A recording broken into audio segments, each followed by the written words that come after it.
يعلمون صدق اللہ العظیم. محترم صدر جلسہ اور دارالعلوم ہدہ کی دعوت پر اس عظیم اجلاس میں شرکت کرنے والے تمام مہمانان اعظام، آج کے اس عظیم اجلاس میں مدارس اسلامیہ کی اہمیت و افادیت کے عنوان پر لب گشائی کی جسارت کرنے جا رہا ہوں. دعا فرمائے کہ اللہ تعالی حق بولنے کی توفیق نصیب فرمائے، آمین. ملت اسلامیہ کے درد مند نوجوانوں، ہندوستان میں مدارس اسلامیہ کے وجود کی داستان کچھ اس طرح ہے کہ جب سن 1857 عیسوی کی تحریک آزادی کی ناکامی کے بعد مغلیہ سلطنت کا ٹمٹماتا ہوا چراغ بجھ گیا تو انگریز ہندوں نے ہندوستان سے اسلام کو نکالنے کا اعلان کر دیا، علم دین کے مراکز کو اجاڑنا شروع کر دیا.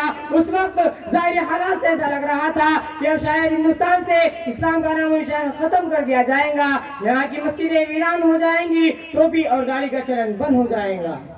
ایسے سنگین حالات میں اللہ کے کچھ مخلص بندے راتوں کو اٹھ کر بارگاہ خداوندی میں سسک کر ہندوستان میں اسلام اور مسلمانوں کی بقا کی بھیک مانگ رہے تھے. اللہ رحم الراحمین کو ان مخلص ترین بندوں کی انداز طلب پر ترس آیا اور ان حضرت ویاس کے گھٹا ٹوپ اندھیرے میں دیوبند کی بستی میں 30 مئی سن 1866 عیسوی کو دارالعلوم کی شکل میں ایک چراغ روشن ہوا. پھر اسی چراغ چلتے گئے اور دیکھتے ہی پورا برے زمین علم دین کی روشنی سے منور ہو گیا. نعرے تکبیر، نعرے تکبیر. حاضرین گرامی، ملک کے چپے میں جس شکل میں مدارس اسلامیہ اس وقت موجود ہے، وہ سبھی مدارس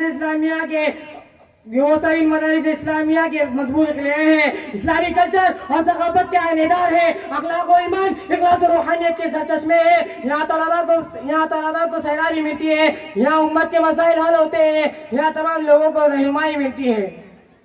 یہ مدرسہ ہے تیرا میں قدا نہیں ساقی، یہ مدرسہ ہے تیرا میں قدا نہیں ساقی، یہاں کی خاک سے انسان بنائے جاتے ہیں. فرزندان اسلام، مدارس اسلامیہ کی حیثیت امت کے لیے ایسی ہے جیسے مچھلی کے لیے پانی، انسان کے لیے ہوا.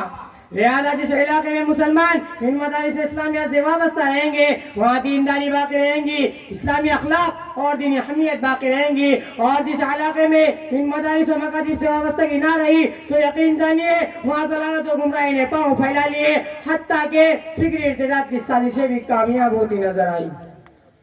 سامعین باوقار، آج برے صغیر میں جو اسلامی تشخصات اور دینی اثرات پائے جاتے ہیں وہ سبھی مدارس اسلامیہ کے ثمرات ہیں. مساجد کے لیے بااخلاق ائمہ و مؤذنین اور زندگی کے ہر موڑ پر واحد علماء و مفتیان بھی امت مسلمہ کو انہی مدارس سے حاصل ہو رہے ہیں. اگر امت کی فکر رکھنے والے یہ مخلص علماء بر وقت کھڑے نہ ہوتے اور ان مدارس و مکاتب کا جال نہ پھیلاتے تو یقین جانیے آج ہر گھر میں انجیل پڑھائی جاتی، ہر گھر الحاد و لازمیت کا مرکز ہوتا، افکار اسلامی سے لوگ کو سو دور ہوتے، سرکار دو عالم صلی اللہ علیہ وسلم کی حیات طیبہ سے واقفیت نہ ہوتی.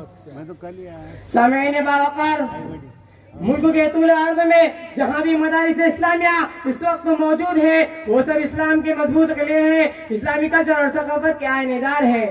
اسی لیے ان سے ہمارا تعلق ایسا ہی ہونا چاہیے جیسے کہ جسم کا روح سے، آفتاب کا روشنی سے. اگر یہ تعلق باقی ہے تو سمجھ لیجئے کہ جسم و روح دونوں زندہ ہیں، اگر یہ تعلق ختم ہوا تو خدا ہی ہمارا محافظ ہے. لہذا ضرورت ہے اس بات کی کہ ہم سب ان مدارس اسلامیہ سے وابستہ ہو جائے اور ان مدارس کا حتی المقدور تعاون کرے، نیز خدام دین سے قلبی لگاؤ رکھے. اللہ تعالی ہم سب کو دین اسلام کی عمل کرنے کی توفیق عطا فرمائے، آمین.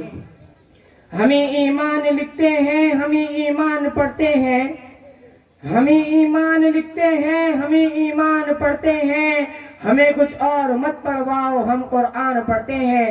وما علینا الا البلاغ.